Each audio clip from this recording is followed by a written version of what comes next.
Hello and welcome back to my Jordan a time, my 199 at a time hardcore Ironman. Last episode I explained how I was going to get to level 99 crafting, which required a painfully high sum of over 4 million GP to use the sand grinder in the desert to gain enough sand for all the glass blowing I would need to do. So to start this episode off, let's talk about what my plan was. It involved me getting into West Ardoyne, an unfortunate part of the city which had been beset by plague and misfortune. A wall erected around it to keep people from escaping, but also to keep people from entering. So I found a man called Edmund, whose daughter had snuck into the city, and he needed to make sure she was safe. I helped him create a hole in his garden to the city's sewage system, covering East Ardoyne in a noxious gas of the people's making. Luckily, I'd been given a gas mask to endure the stench as we headed into the sewers to break open a pipe which runs under the city's western half, allowing me to surface in the town centre where everyone could see me. I find a man who Edmund told me about, who let me know where I could find the woman I'm looking for. I go to the house which I was told about, and the family there tell me that she was taken away by some men in fetish gear, and I could find them on the other side of town. So I run to this house, and the men standing outside won't let me in. So I run to the town hall and let them know they're keeping a woman in a dungeon and not sharing with the group. I'm told to speak to the head of the council, I guess?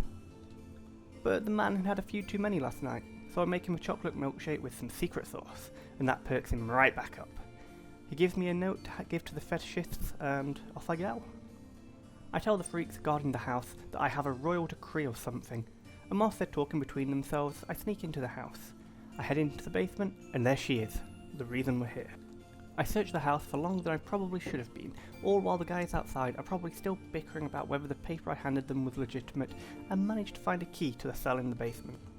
I let Edmund's daughter out of the cell and head back to claim my reward. So, why did I spend all this time doing what seems like a random quest? The West Ardoyne General Store.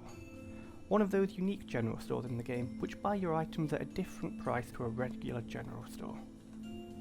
Know all those gems I cut last episode? Yeah, no.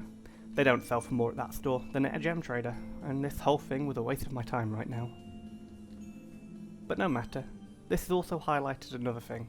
I absolutely hate world hopping to use shops, and trying to sell these gems in a profitable way would take way longer than just gathering the sand on Entrana. No, this is hopeless. It's gonna take forever. So I gave up on my plan for getting sand at the sand grinder. If the cost was lower, or I had a better way to make money, then maybe it would be worth it. But now, nah. The next day, I started to cook my seaweed into soda ash, getting a few thousand to allow me to start creating some molten glass. I wanted to make some molten glass to give me some buckets back to use in my sand gathering. Buckets are quite expensive, at 6.5 GP each for a pack of 100. They are more expensive than my seaweed. Once I had freed up a few thousand buckets, I got back to collecting sand on Entrana. By the end of the first week, after the last episode, I was still over 50,000 experience away from gaining a single level in crafting. That week was a tough one for me, as it was the first time I truly questioned why I'm doing this stupid Snowflake account. Not seeing a single level gained led me to doing calculations of my crafting options. 490 hours at peak efficiency to gather all the materials and blow all the light bulbs needed to get to 99 crafting. Over 900 hours to craft all the plant pots, let alone gather all the stardust required to buy the clay pack. And more than 1,000 hours to gather the stardust to get enough gem bags to get to 99 crafting, let alone the time to cut all of the gems. I did those calculations before going to bed, and that was the most downtrodden I felt when getting into the shower. But whilst in there, I had a brainwave. Amethyst. I could do that to get to 99, right?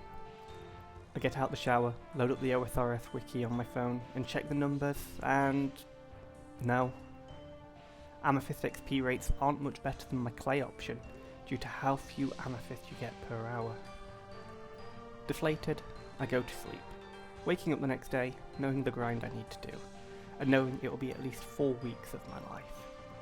I explain the results of my calculations to a member of the clan I was invited to whilst mining stars for 99 mining. I tell him the times I expect for each stage of the process, and he gives me some good news. My calculations were, at peak efficiency, a little off. I was a few seconds out with a few numbers, but due to how many trips I'd need to take, he said that at max efficiency, I'd be looking at as little as 310 hours. That's max efficiency though. I won't be able to maintain that throughout the day. A lot of the steps require a fair bit of attention which I can't give during work hours. So if I account for that, it would still likely be a 400 plus hour grind. This is still an insane number, but shaving off almost 100 hours from the grind put the wind back in my sails. I got straight back to it by spending 4 hours world hopping and buying seaweed, soda ash and the occasional sand bucket. Whilst I can gather sand for free, spending a few GP here and there to reduce the number of trips isn't too bad, as I'm getting a bucket as well as the sand for a much cheaper cost. This was followed by a further 6 hours cooking all the seaweed down into soda ash. It was also around this time I decided to change my cursor to a chisel, which I had to mirror so it pointed the right way. It's a small detail, but I want each grind to feel that bit more unique, so I'll be changing the cursor to match whatever 99 I'm currently chasing. After seeing the stack of soda ash reach 10,000, I switched back to collecting sand on Entrana until I ran out of buckets. Once I had no buckets left, I'd go to Edgeville and turn the sand and soda ash into molten glass. Once I was out of sand, I'd go back to collecting more sand until I had done a full 10,000 molten glass. After that, I'd go back to collecting seaweed to start this cycle all over again. Over the last 2 weeks, I've managed to gain a single crafting level. It's not much, but the 40,000 molten glass I've made is 2.8 million banked experience, almost half of what I need to get to 99. And at this point I do need to give a shout out to my wonderful spouse, who took some time out of their evening to cook up a few thousand molten glass and buy a few thousand seaweed for me. But before we call this episode complete, there's one last thing I would like to do. Buy the last few gem bags I can and cut all of the gems. After cutting all of these gems, I'll know exactly how much more molten glass I'll need to get my hands on. My calculations before cutting all the gems put me at needing around 93,000 molten glass in total, and at my average of 20,000 made a week, I'll be looking at reaching that goal by the end of the next episode. But only just. I pushed back the release of the first episode of this series by 2 weeks whilst doing this grind, just so that I would have less episodes in total spent on crafting. And hopefully, after cutting all the gems, that will be the case. And is it?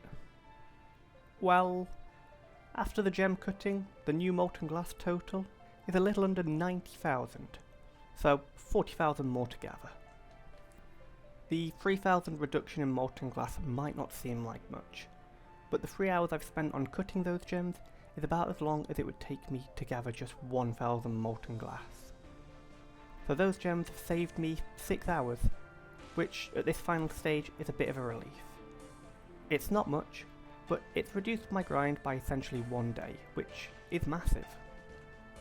Next episode, new skill. What will it be? Subscribe and find out. See you next time. Bye.